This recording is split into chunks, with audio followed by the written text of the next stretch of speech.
Hello.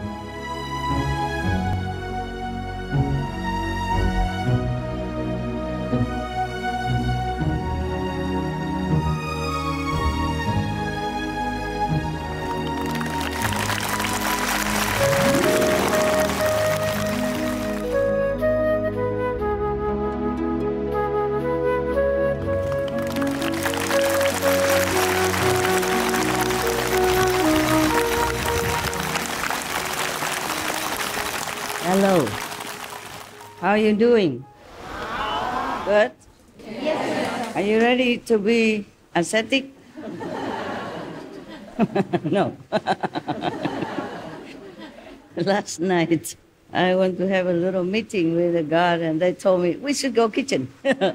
So, okay, we went to the kitchen. My, what an ascetic life. So many food. I keep giving away and then keep coming more all the time. That kind of asceticism, huh? I think that God was trying to tempt me, you know? See if I can resist all this beautiful food. I told him I can't. And he knew it already. I said, what's the problem with you? You know I cannot. So why bother asking me, huh? Okay, let's go to the great master who could do the asceticism for us. Huh? I'm telling you, not every master has to be an ascetic. So don't always has this kind of fixed prejudice, okay? Yes. Look at Sakyamuni Buddha. Yeah. How many lifetimes he has been king and minister or big personage in the society. And he not always a monk, yeah? Even before being a monk, he had also a luxury life, though he did not feel attached to that. Having something and being attached to it is something different. Yeah, you can have many things, but it doesn't mean you are mundanely bound. So important is that you have to remember the inside. Not the outside appearance or actions, but your inside, your heart, your motivation, okay, your goal. What is it that you want in life? If you are a CEO of a company, or if you own some big business, then you have to dress accordingly and go on maybe a limousine, huh? Instead of just some small vehicle or motorcycle, okay? Because that's the way people expect of you. If the king of a country go to the court and wearing like a beggar clothes or maybe jean or something, you think it's appropriate? Yes, no? No. Yeah. If the president of a country going out to see people, or any time, you know, he's just wearing shabby clothes or broken dress and flip-flop, you know. So do you think people, the society will accept that? Yes or no? Good, good. Now you can talk. When you should open your mouth, please do it. And when you are on retreat, please close it. Save your energy, save the blessings, save whatever you can to help you progress. Now, so not like any master at all had to be an ascetic. It doesn't have to be that way. Yeah. But if you can, just simplify your life. Whatever you need, keep. What you don't need, give it away, sell it, or throw it away if it's not useful anymore. Simplify your life whenever you can, wherever you can. At home, okay? At home. Of course, I can simplify my life better, yes. But since I am destined to have some kind of decorated appearance, yeah, so I just go with that, yeah. And recently I saw some of the AP, you know, ancient prediction of our planet. And I saw some prediction saying that some master will come, wear high heel and stuff. So maybe I'm in fashion, huh? I didn't know all that before. I don't know where they found so many predictions. I don't know where they dig them all out. I only knew maybe a couple, like the famous one, like Nostradamus, yeah, something like that. And several more, you know, like the Indian stuff, but I did not know anything else, you know. Maybe the only one I know most is Nostradamus, because I was in Europe, yeah. At that time, it didn't apply to me. I was just a girl working, yeah, and then get married. So I just read it somewhere, very fleetingly, fast, turning the pages, but not really knowing much about it, because everybody says something about Nostradamus, so I also read it since I was there. I was studying French, so maybe I'm just trying to practice reading. And it's something like prediction is more interesting, you know, it's more catching your attention to read, that's all. I read some, but not all. My French wasn't all that good at that time. And it's worse now. I don't think it gets better. It's getting worse. Out of practice, it's like my mandolin. So many of the master, for example, the latest Sikh master, yeah, he dressed himself like a king. He's not ascetic at all, yeah. He wear beautiful jewelry, you know, long bits of pearls and other, you know, very elegant outfit and accessory, yes. He doesn't look like Guru Nanak. Guru Nanak was the first guru of the Sikhism. Not that he found ism or anything, it just happened to be after he died, or maybe after some time. Just like Buddha died and we have Buddhism out of nowhere. Don't even know who found it. But people would say, Buddha is the founder of Buddhism. Nonsense. He never did. He never cared about anything like that. And like the Sikh gurus die and become Sikhism. Christ died, become Christian, etc., etc. And the Guru Nanak was a very, very ascetic master and enlightened saint. He walked everywhere. He ate whatever come his way. If nobody offered him anything, or nowhere to have access to food, maybe buying or people give, yeah, very little has been recorded about his life. But for some of the story, you know, I gather, you know, behind the nuances of the line, I gather that the Guru Nanak was an ascetic, yes, because he walked everywhere and he just eat like berries and something like that, yes. But maybe later when he became more well-known, then people would give him maybe a place to stay and some food to eat, a disciple offered to him. But normally he's not the luxury one. I read in some story like one time he and his attendant disciple walk around somewhere, you know, go in some places, and then the disciple say, oh, there's a party going on, you know, downtown.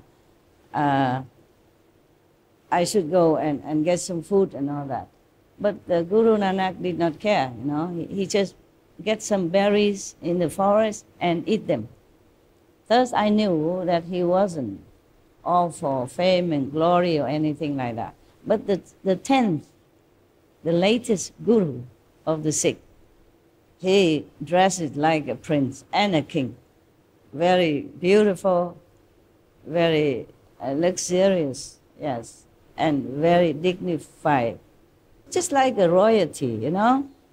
And some of the other master or teacher like Kuan Yin Bodhisattva, I don't think she's an ascetic though. She wears beautiful clothes, yeah, not overly decorated, like your master maybe, but she does wear beautiful clothes. Maybe that was afterward, huh? Or maybe that is her real image when she appeared to the people, you know, in the world to save them or help them in some way. But I saw some of the statues that she was wearing tattered clothes. Maybe she meditated too long, you know, in the beginning of her spiritual mission. Meditate, you know, a lot, and her clothes is all tattered and worn out, you know, in 10,000 pieces. So there are times maybe she was an ascetic.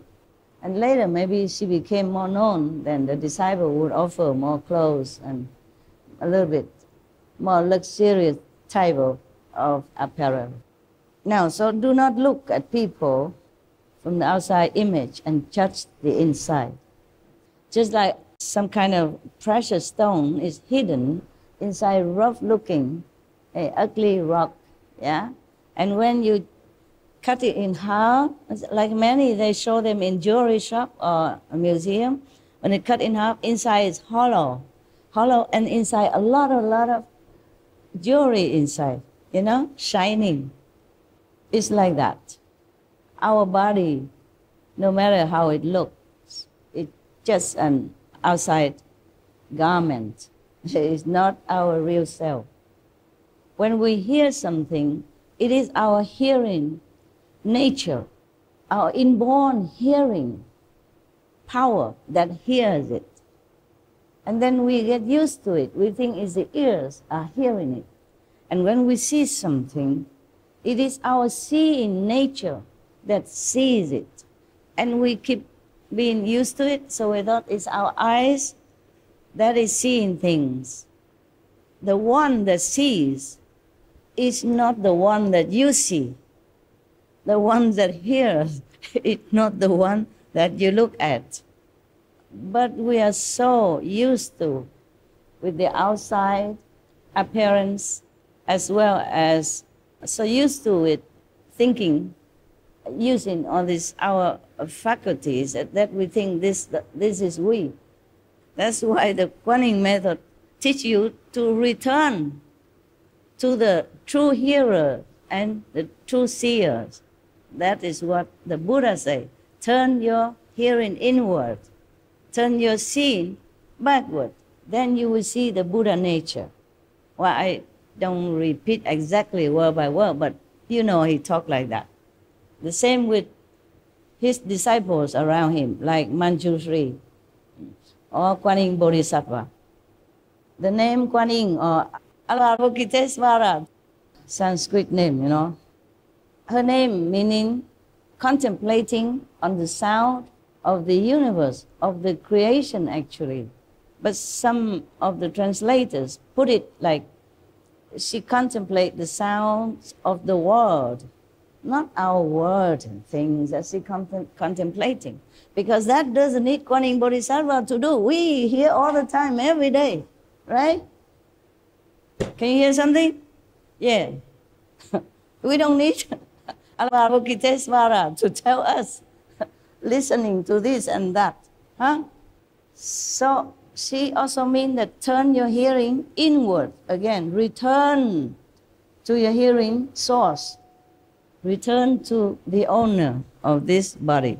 Return to your own self, your real self. That's what many masters told, but not many people do. Because they don't know how. They don't know how to open their seeing nature. They don't know how to open their hearing nature.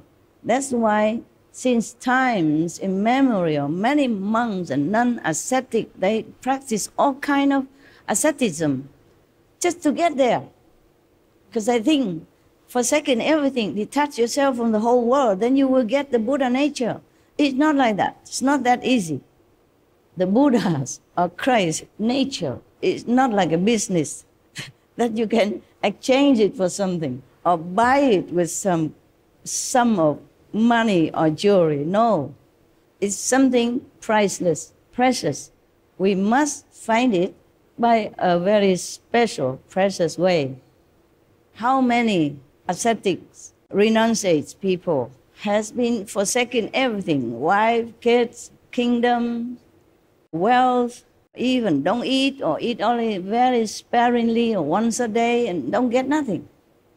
One of the high monks told some of the monks in some of the temple, because they were sitting in meditation, and the master asked, "What are you guys doing?"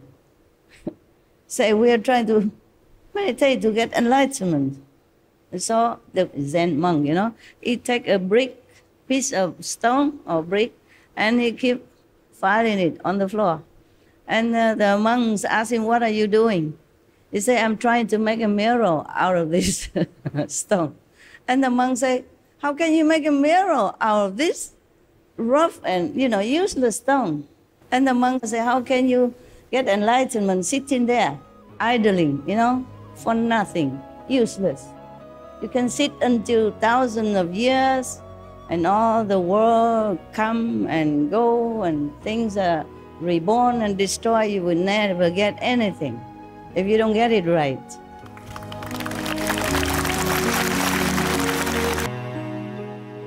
You can sit until thousands of years, and all the world come and go, and things are reborn and destroyed. You will never get anything if you don't get it right. Similar, nowadays we have these numeral lock, no? And you can turn it for 100,000 years. If you don't turn to the right number, you can never open it. It's just like that. Or nowadays we have telephone. If you just push one number wrong, you won't get the person you want, right? Or email, or whatever, you name it. Or television, radio, you have to turn to the right frequency. Otherwise you get nothing. You can sit there all your life, keep turning back, forth, in, out, nothing will happen. There's only one way to do things, is the right way. There's only one way, the correct way. And the Kuan method is the correct way to get enlightenment. I mean the real one, the ultimate one, and the right one. Buddha said that, huh? Don't think I try to convince you. Yeah. All the masters say the same thing. If you have time to study all the scriptures here and there, they mention like that. But only after you practice Kuan method, then you would understand. And the same like when they translate like Kuan Bodhisattva contemplates on the sound of the world. Actually, on the sound of the creation. The world is creation, of course. But not the created sounds like the bird chirpings or the waves of the ocean, even though it mentioned in even Lotus Sutra that Kuan Bodhisattva contemplates. She has inside her or him this wondrous sound, like the sound of the water, the sound of the tidal waves, the sound of etc., etc. In the Bible, mention the same thing. One of the saints ascended to heaven and hear the sound of thunder or something like that. So these we, Kuan Yin practitioner, would understand perfectly clear. But if nobody pointed out to you, and if you have no experience about it, you would also not understand. Many Zen stories saying that one monk, he was meditating and then suddenly he heard a very loud, big sound, That's after many years of practicing. Yeah, suddenly here one time. Maybe never hear it again. Because it's just like a coincidence that he heard it. Not like he knows the way to practice so that he can hear it every day. The more we hear this teaching, inner teaching, or our own true nature, the more we understand many things. Yes. The more we will feel free. The more we feel that we are nearer to Buddhahood or nearer to heaven, or maybe already with heaven, with God, one with God. That's the only way. Up to now, I practice this many ways as well before Kuan Yin method. I do breathing, I do Hatha Yoga, I do pranayama. It's similar to breathing, yeah, okay, etc., etc. Some monks in India, I'm not sure if they do it in Taiwan or China or other country or not, but in India, oh, they practice so many things that you have no idea that the human are capable of doing that. Sitting on the nails, the bed is nothing yet. Standing on one leg forever is nothing yet. Hanging your hair on the tree just so that you don't ever fall asleep or fall down, that's nothing yet. You know, like sometimes they put a long, small, thin piece of cotton, long, very, very long. They put it through the nose and go all the way down to their stomach. The whole thing, huh? I don't know how long, just maybe more than a meter at least. Even for me, it's just 10 centimeters, it's already suffering. I won't do it. And they do that, all kind of things. Bathe in freezing water, it's another thing. You know, in the Ganges, freezing water. Well, that I did. I thought maybe to clean my karma. But they do that all the time. And soaking themselves in there until they become even like an ice cube. Or burning under the Indian high summer sun with the fire around it as well. And the summer sun in India, some place they can burn your skin. First or second degree even, if you sit too long. But they do that all the time. Of course, maybe slowly get used to it, not like immediately shave the head and go sit under the sun for hours on end. It's not like that, but still, it's still very, very, very harsh, the sun of India. No? I almost died because of Indian sun. I went to Bodh Gaya, you know, in my wandering time to see Buddha's Bodhi tree. It was in May, it wasn't high summer yet. And then I walked, I didn't know, I didn't think too much. I normally don't think too much. I go to the Himalaya alone, also didn't think much. I go under the summer sun, I also didn't think much. It's just too much focus, you know, on my goal. And I got sunstroke. I almost died on the street. Huh? Because when you walk in such a sun, it's like you climb in the Himalaya mountain, you know, or the Sumeru, you know. Yeah, you cannot even walk. You walk is like you walk in a dream, you know. You cannot even walk. You walk like you carry mountains on your shoulder. Every step is like so laborious. I don't know why I did that. Just too young. Too young and too idealistic. I did not think too much about the outer effect or the outer situation. I just want to do what I do, and I forgot that. And I almost died. Luckily, I dragged myself into somewhere, and then it was a temple. Yeah, and then I take a rest for a while. That's the first time. The second time, I almost died again and found another temple. The first temple was tended by an Indian man, but he cooked vegan for me. Just congee and some of the... I told you this story already, you know, maybe a little bit more elaborate now as I remember it. And then I said, how did you know how to cook rice congee? He said, my master taught me. I said, who's your master? A Taiwanese monk. I was very lucky. I almost died. Without this food and without the shade to rest, well, I still, even with that, I went to see the Buddha Bodh Gaya. I want to see the Bodhi tree before I die, before I almost die on the way back, you know. And then in front of the temple, almost collapsed. And the man took me in, gave me, you know, thing to drink, and I didn't even have anything to drink with me. They don't sell things on the road, you know, all the time, you know. I was walking. It was not that convenient. And so after that, I recovered, huh? But I did not learn, huh? Next time I want to see Varanasi, the deer park, huh? I want to see the first Buddha preaching place, and I had to see it. And I walk again, under the sun again. I almost die again. Luckily, in front of another temple. That temple is actually is a Tibetan temple. And you know, Tibetan monks, not all of them are vegetarian, huh? Yeah, almost all of them, almost. Most of them are not vegetarian. And they eat what is offered to them, yeah? Of course, they're not picky or nothing like that, but same with Thai monk or Cambodian monk, Miandian monks, many of them are not vegetarian. So I collapsed in front of the, I can't remember what temple looked like. It's just because I was very sick already, you know. I could hardly walk, breathing difficulty, fever. And I almost collapsed there. And then a monk, a Tibetan monk, came out and took me in and put me on his bed and covered me with like a mosquito net kind of, you know, it was a big one, like a tent, huh? But smaller, you know, you cover, then you sleep. So you don't have to hang it, you know. They make it like that.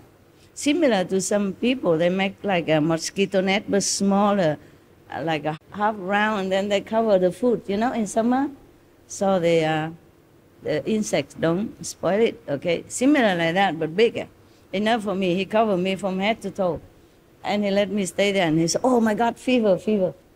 The worst thing is that I already had fever. And then I went in the temple, and I took a shower. The water there is boiling hot, because it's the sun. And all the pipes are heated also. I didn't know that. I just took a shower. It made me even hotter. I keep feeling burn everywhere. It's not like the skin come off or anything, but it was really very, very painful. The monk took care of me like a father. I never forgot. And then he said, you must eat something. I cook something for you. I said, no, I'm not eating any meat. He said, no, I'm also vegetarian. It's Tibetan monk. And you found it there, vegetarian, believe me or not. Yeah, I always collapse in front of vegetarian temple. It's funny. Actually vegan, you know, there's nothing, just some dry protein and a little japchae, vegetable, japchae. I still remember that word, japchae means vegetable in India. And just a little bit like that. And then I recovered slowly, and he gave me medicine and stuff. Such a kind monk he was, yeah. Otherwise, maybe I die already, yes. Because at night, when I was walking around, before I reached Deer Park, I was walking around and find somewhere to sleep. I cannot find anywhere. So I slept outside, you know. I slept outside in the open, alone. And the mosquito or some insect is also giving me some present, make it even worse. Yeah. I was a natural ascetic because there's no choice. Drinking Ganges River, when on the higher side of the river there was some leprosy people living there. And nothing happened to me. I drink all kind of water, nothing happened. It's just the sun. Just make trouble. But that did not give me any enlightenment, huh? All this kind of asceticism. It's just natural. Number one, I didn't have a lot of money. Number two, I did not have enough facility to cook. Yeah? Number three, I don't have anywhere to cook. I cannot carry a lot of stuff because I'm small. I can only have one blanket or a sleeping bag at that time. And just 2 pairs of clothes similar like this, Punjabi clothes, yeah, that's all. And a staff, of course, for walking, yeah. On the mountain road, you need it. You need it very much for climbing up and coming down to balance yourself. Otherwise, if you just walk alone without a staff, you might slip, okay? Yeah, either going up, slipping down, or going down and slipping down. Yeah, so that's all I have. So you can see many monks in India, they have a staff also for that. Yeah. So, do you have enough asceticism yet? because the Master will teach you more than I can say, more than I have done. The Master Mahavira will teach you more. That is just a prelude, okay? Just appetizer for you. Now come the real thing. I don't know if anyone in the history of mankind could have done, or could be doing, or will be doing such a asceticism, such a sacrifice like the Lord Mahavira, okay? That's why I want to read it to you. By the way, we have to thank the society who made it. That society is called Sunny Publications in New Delhi. We really thank them. And if we can find them, we will offer some financial offering so that they can continue publishing more books to spread the teaching of Lord Mahavira. We thank them, huh?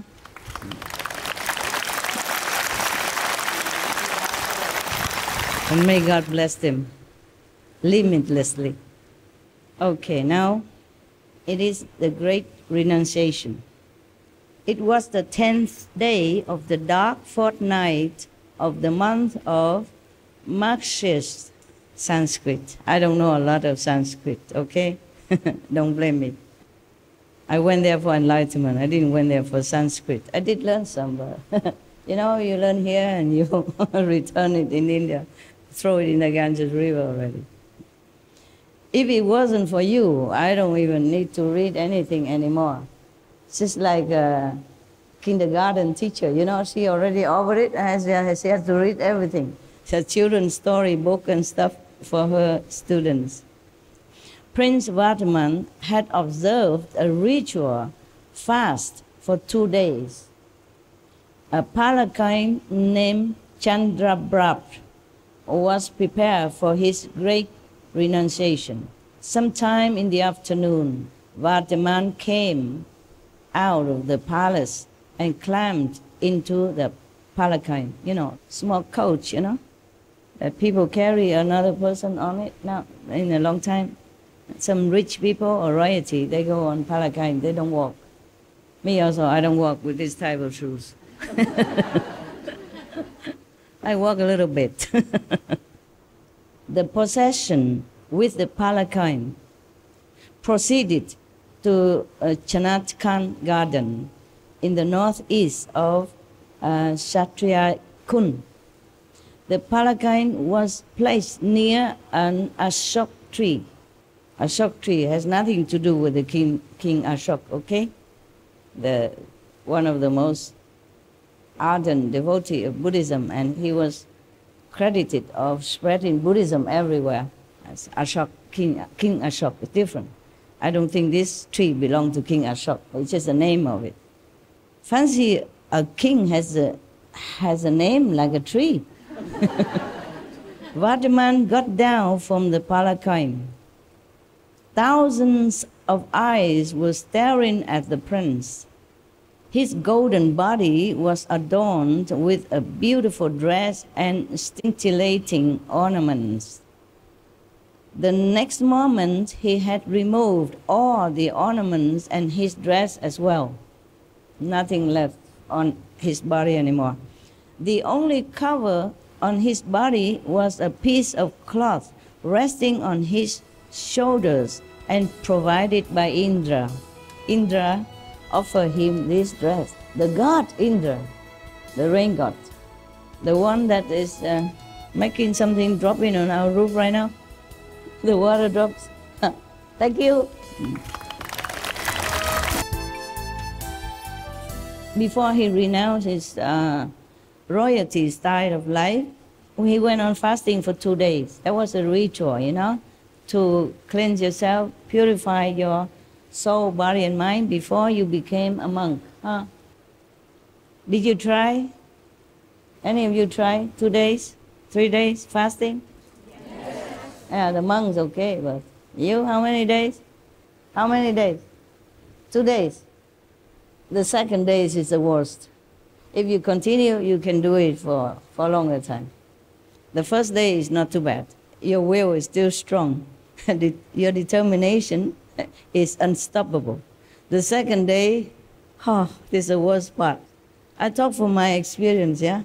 But if you pass the second day, then the third day, fourth day, fifth, sixth day is piece of cake. I used to fast sometimes for weeks, yeah? And I told you already, one time I was like a breatharian. Huh? I just quit eating just like that. No preparation, nothing. And then don't feel hungry or anything like that. I did again some other time. Don't feel hungry or desiring the food, anything. And I tested myself by going out in a very busy restaurant where my favorite foods are prepared all day. I sit there, order some drink, but I won't drink, okay? Order some food, but just to look at, to see how my body or my mind reacted. Nothing happened. If you're determined to do something, it won't happen. But if you just do it in a whim, without purpose or without goal, then you will fail very quick. Okay, why do we talk about that? Make you hungry, huh? It's almost dinner time and I even talk about food. How cruel. Sorry. Okay. Last night they gave me such an ascetic food. So many. It must be the God chakra was, tempting me, because I was just reading the ascetic stuff with no food and all that, and then I just go to the kitchen, and then, wow, it was such a banquet like a king, Everybody was busy serving me this and that. I gave them away to your brother and sister, and then they bring even more. It gets better all the time. The temptation, it just mounting in pressure, So I gave up. Yeah, never mind. It was very good. No wonder you all want to follow me, huh? Every day like that. Wow. Eat together is even more tasty, So after the prince fasted for 2 days, then he began his renunciation. So according to tradition, first he climbed onto this luxury coach, car, carried by attendants, decorated beautifully. He himself also decorated most lavishly, Actually, it's a true renunciation, huh? Because if you have nothing to give up, then what for you renounce? You renounce what? Just like the poor people say, I don't care about money. He doesn't have anything. And then he got down from that coach, and then he took off in front of thousands of witnesses, because everybody has to know. Since he's a prince, so all the citizens know about it, know about this ritual ceremony. So they all came surrounding him and look at him. So in front of thousands of witnesses, he took off all his luxury and ornaments and even his dress. He has only one piece of cloth that's offered to him by Indra. You would wonder how Indra, a god in heaven, would be able to give a dress to a mortal at that time. A mortal like Vardhaman, Prince Vardhaman. Who knows? Who knows how? How a god can do that? No? Man, you always pretend to not knowing so that you make me feel good, huh? Well, thank you. Anyway. Well, he can manifest it himself. He can manifest like a human. Because they manifested many times, these gods. How come you don't remember? They manifest into a physical realm as a body of a human or any animals or birds or whatever. Either to test you or to praise you or to give you something. You forgot, huh? God Indra. Remember he went to Vardhaman Prince school when he was 8 years old and tested him in the form of the old Brahman, tested the teacher, and teacher cannot answer. And then Vardhaman answered him. And then another time, remember the gods appear in the form of the cobra, and then a giant to carry a little 8-year-old boy prince. Yeah, remember that? They can do that. They can give you anything in this world if you desire, if you please them. You can have richness, you can have fame, you can have magical power, you can do anything if you bow to them, worship them. But if you want to become a Buddha, then you are their enemy. at least for a while, until they test you. Make sure that you don't want to become a god and snatching their throne. Imagine a god thinking like that and having jealousy and attachment like that. How about us, the mortal? And they always like criticize us, condemning us, saying, oh, you know, you're greedy, you're desirous of things and pleasure and stuff. How about them? Huh? They are higher. Wow, so high. King of the gods even. Has anything they want. And can even manifesting due to their merits in former lives. That they have such power. They can build a palace in no time. They can give you all the jewelry in the world. They can install you as king of the whole planet. They can do many things for you. And still so envious of some poor ascetic sitting alone in a jungle, doing nothing harm to no one. Even if this ascetic wanted to be a god in heaven, you know, through his practice, so what? Heavens are many. You know, in my Father's house there are many mansions. Jesus said that. So if he became a god, he doesn't have to take away the position of Chakra or any other gods. He can have his own kingdom. But I don't understand the gods, you know, these small gods. They rule the whole, many heavens, over many gods, have so many beautiful fairies, angels around them, have everything, all the power in the three worlds, and still so silly.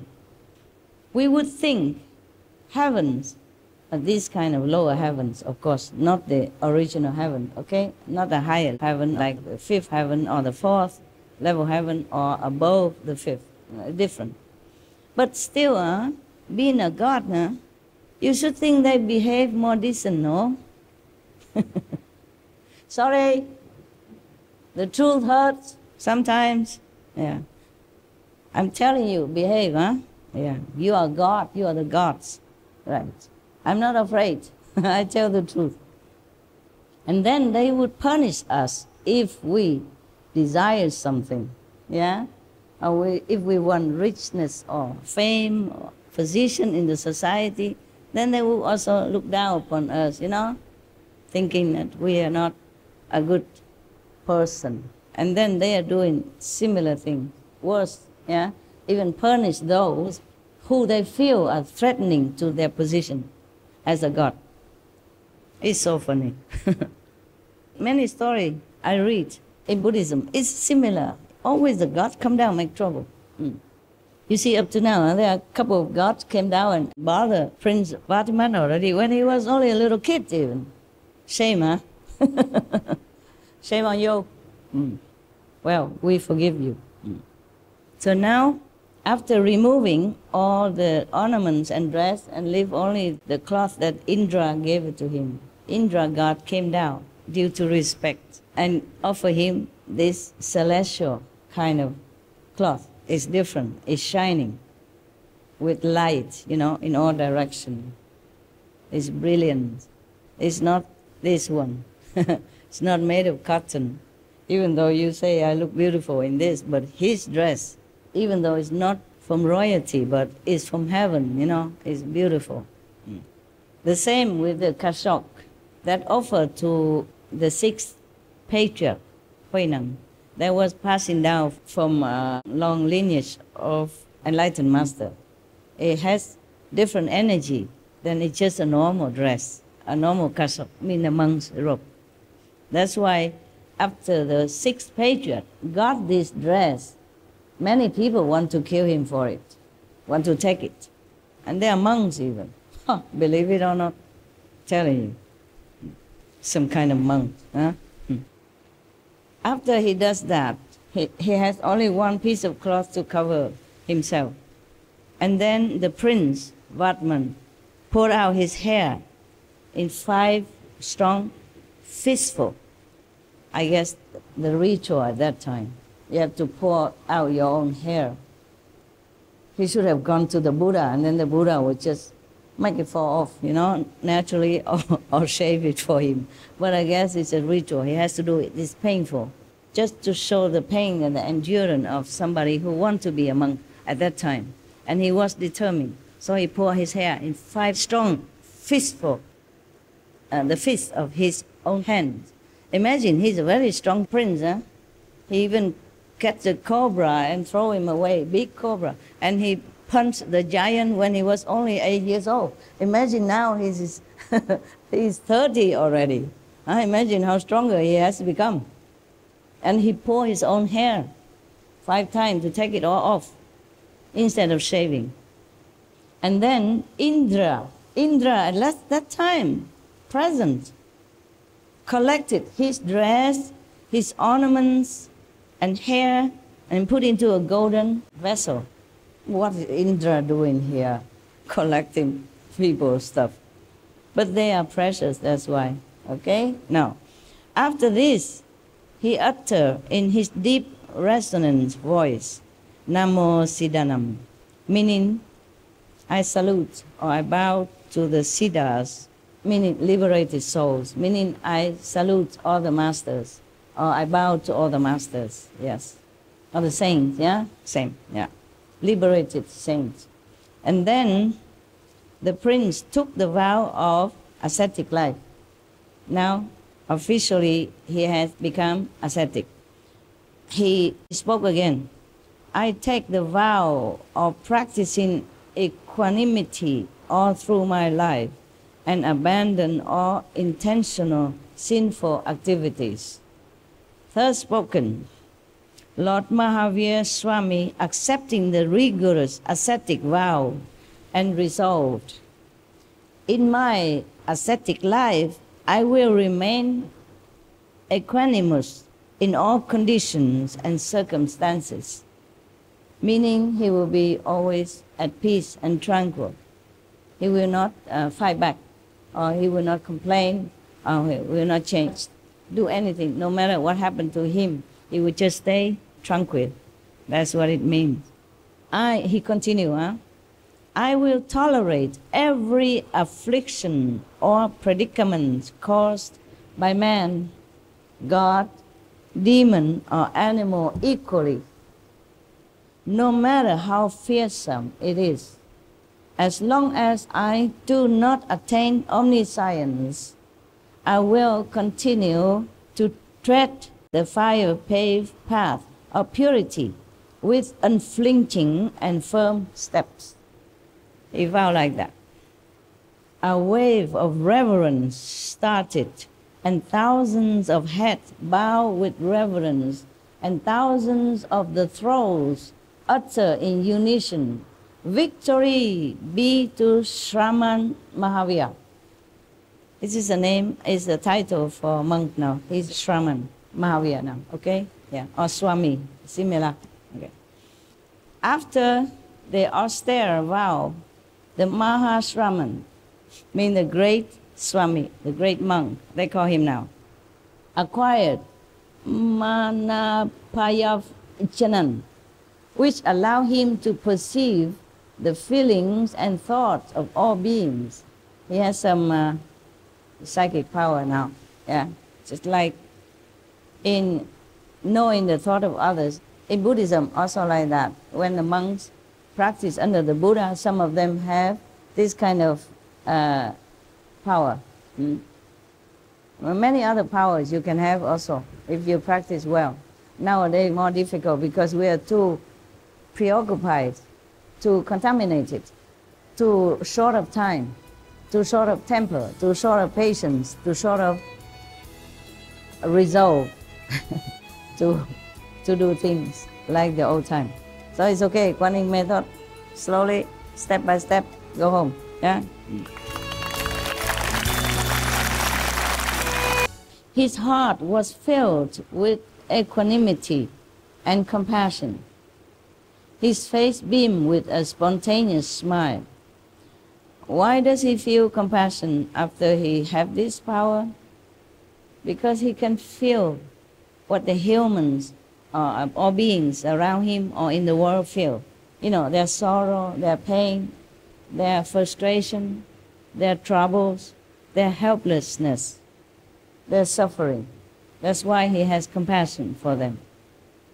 The masters, they all have all this. Just sometimes they have to shut it down, otherwise they cannot continue to do their job. The sympathy they have for all beings will collapse them mentally, emotionally, psychically, and bodily as well. No one can be able to really function well in this world, no matter how strong spiritually, if that person continue to open this faculty, psychic power to adhere in all the suffering of the world. The Kuan Yin Bodhisattva, she hears them, their pleas, only when necessary, only when they are desperate, and only for that person or those persons. She doesn't always have to hear all the suffering in the world, because that will be too much, even for a Buddha. Now, he walked with firm and steady steps towards the jungle without turning around or hesitating. Now he's going away to the jungle to contemplate. Suddenly, there was a feeble call from behind. The call of a pain-filled heart retards the movement of Mahashraman also, because it's so pitiful, a voice calling for help, that he slow his movement. Normally he doesn't want to slow. He wants to go steadfastly to the jungle. But then there is a voice, very weak and pitiful, calling for help behind him, so he slowed down. And then a wiry and weak Brahman, moving briskly with the help of a stick, arrived and fell at the feet of the Mahashraman. Tears were flowing from his eyes, and there was an expressive pain on his pitiable face. He uttered humbly, "O Prince Vardhaman, kindly liberate me. Give me something. Remove my poverty." Shraman Mahavira recognized this old man to be Samshama of Brahmakund. Long back, he used to come to the king Siddhartha's court. The charitable king extended him all help by giving whatever he needed. He was happy then, but he was not seen after the king's death. Samshama said, "Prince, I wander around from one state to another state after the death of King Siddhartha, my mentor. Wherever I went, my bad luck followed me. After 2 years of wandering in vain, I have returned home this morning. On my return, my family members informed me about your year-long charity. Everyone got what he desired, but I, the ill-fated, got nothing from your charitable hands. Prince, as soon as I reached home, I came to know that abandoning everything, you have become ascetic only today. Prince Vardhaman, please have pity on this poor destitute. Remove my poverty with your kind hands." This is impossible. The prince already renounced everything. He has only one piece of cloth on him. How can any man has a heart to come and beg him like that? people are really impossible to comprehend. And he's a Brahmin. He has family even.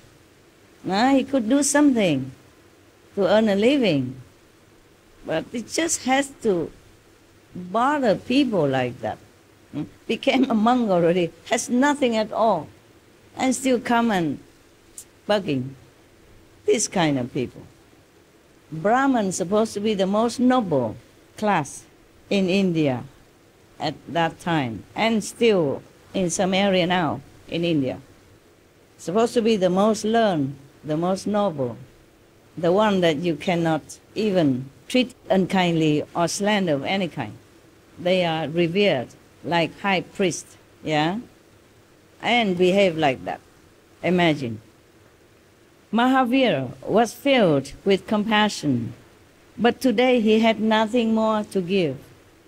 Suddenly he thought of the divine cloth on his shoulder, so he tore it into 2 parts and gave half to the Brahman.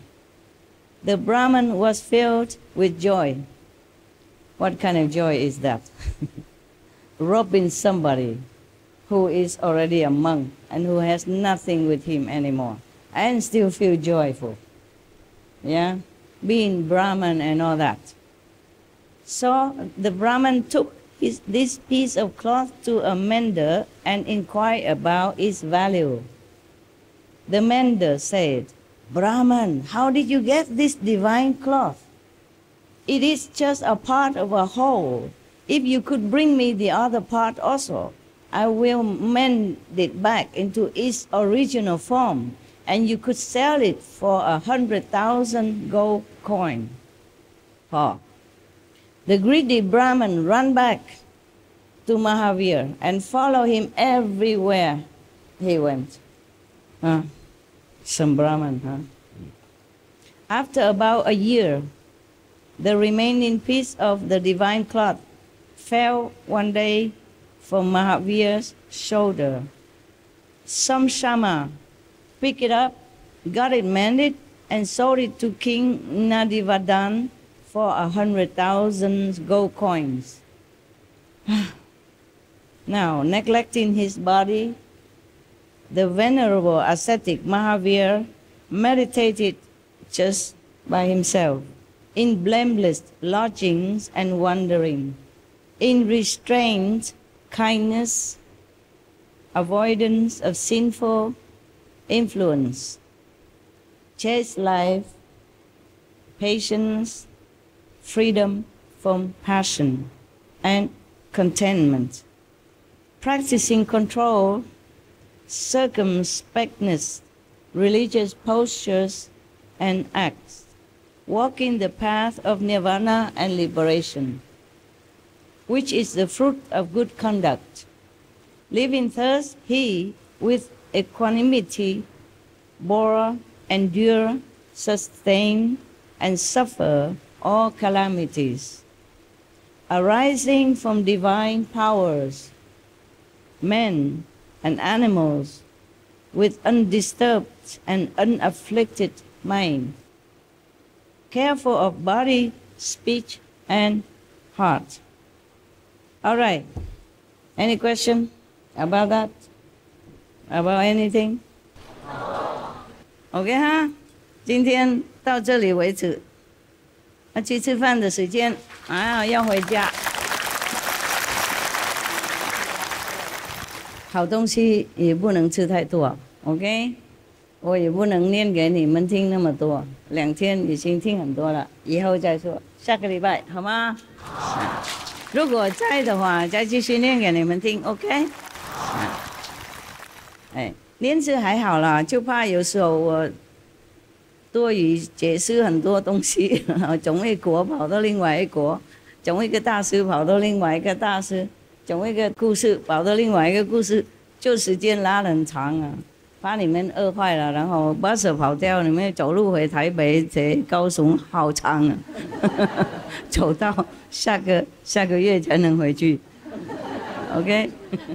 从这边跑到高雄应该多久时间啊？走路？半个月，那不错嘛，不错。那不能走路算了，留下来嘛。每天也是很苦啊，吃东西，然后打瞌睡，然后怎么样？OK， see you later. Next time. Thank you.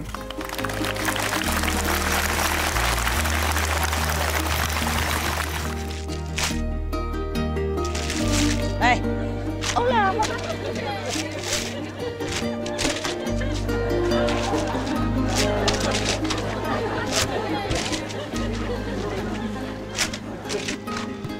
台湾哈，都不老呢，奇怪。哦，认识了几十年了，还是一样啊。有没有结什么婚啊？哎呀，太好了，好聪明啊！业障没有来找你哈？你也没有去找他？没有，太好了。喂，怎么都不老呢？奇怪，不可思议。大概打坐哈，very good。台湾啊，哇哦，你们蛮认真哦，对你们很骄傲。对不起了，没有对你们什么特别的，就看多几眼而已，好吗？我们是族人啊，不能要求了，是吗？应该要送给别人的啊。我们慷慨好客，一起嘛我们一起是这样。有时候我也是这样啊，如果东西不多，我自己会送给别人了。东西不多，其实我的东西如果不够的话，我东西会给他们。印度人他们也是这样如果有人来他们的家他们没有多少，也全部贡献出来。他们认为任何人来是的上帝来，不是上帝派来的。所以他们对客人呢，跟对上帝一样，很尊重，就没东西也全部拿出来。你们知道师父讲过一个故事，是那个嘎比亚那个僧人有没有？嘎比亚大师连他太太也想拔出来卖为了供养那些来拜访他的和尚还有那个过路的人。他们来的话，是客人嘛，还好太太也没有卖，东西也拿到。记得故事吗？哦，不错。你们也不用这样这么过分，好不好？先生太太要自己保管 ，OK？ 他是不一样他做一些比较不同的事情嘛，所以让那个买卖的人比较怕。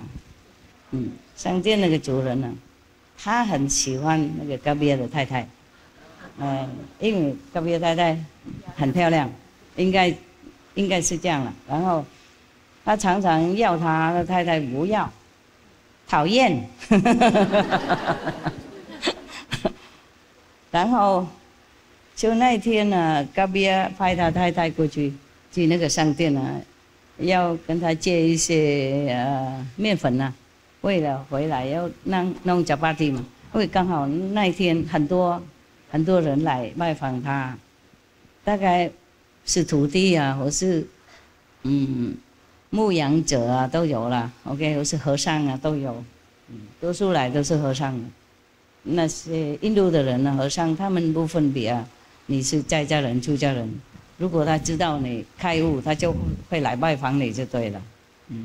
那么不够那个面粉弄chapati啦所以他派太太过去借一下，没钱过去要面粉哪里有然后那个商店的主人就说：“你留下来嘛，你跟我一个晚上的什么面粉都给你了，不用钱的。”那太太贼讨厌就跑回去，跑回去跟先生说了。先生说：“就这样子而已，你也不肯我带你过去。”好，他就把太太抱过去下雨嘛，怕太太弄脏弄湿，怎么抱过去？抱过去说：“刚才我太太不懂事对不起了，现在她是你的面粉给我。”哇，那个商店吓了一跳。第一，哪里有那么慷慨的先生，疯子的先生？事实上，在那个范围，他也大概知道嘎比尔是开悟的名字了，就是他太无名，没有跟着，又要他的太太，哪有这样子？隔壁哈，邻居不好哈。不过隔壁也是把太太拿出来呀，贡献了啊，面粉还给我就好了。结果那个人吓坏了，因为隔壁这么直啊，那么真诚啊。所以他吓了一跳。第二，他们两个为什么在雨，从他的家跑那边也是一段路啊，下雨这么大，两个都什么都没有，没有一滴雨在身上啊，所以他怕了。他说：“啊，好了，不敢了，我刚开玩笑而已，哪敢啊！好，你要多少面粉，全部带走。”OK， 还好我们台湾面粉很多。不用那教哈，OK， 也不要试看看了，有时候人不那么好的啦 ，OK。印度人他们不管怎么样，无名怎么样，也知道修行的人，懂不懂？也是要尊重，也知道有这种修行人的力量，还有尊重，懂不懂？别的地方我不保证哦，不要乱吃看看哦，太太跑掉，别怪我真的哪有这种先生哈？连太太也卖掉，为了请客啦，为了请客。你们会不会跟护法嫉妒啊？不会，我需要他们那些肌肉啊，懂吗？因为我都是看人嘛，有时候路不平啊，有时候会跌倒，他们再扶一扶也好，有当过兵比较有那种警觉性啊，懂吗？女孩子没有当过兵，男孩子都有，是有用了 ，OK。有时候我都看你们没有看路嘛，然后走路有时候不方便。Thank you 了，行。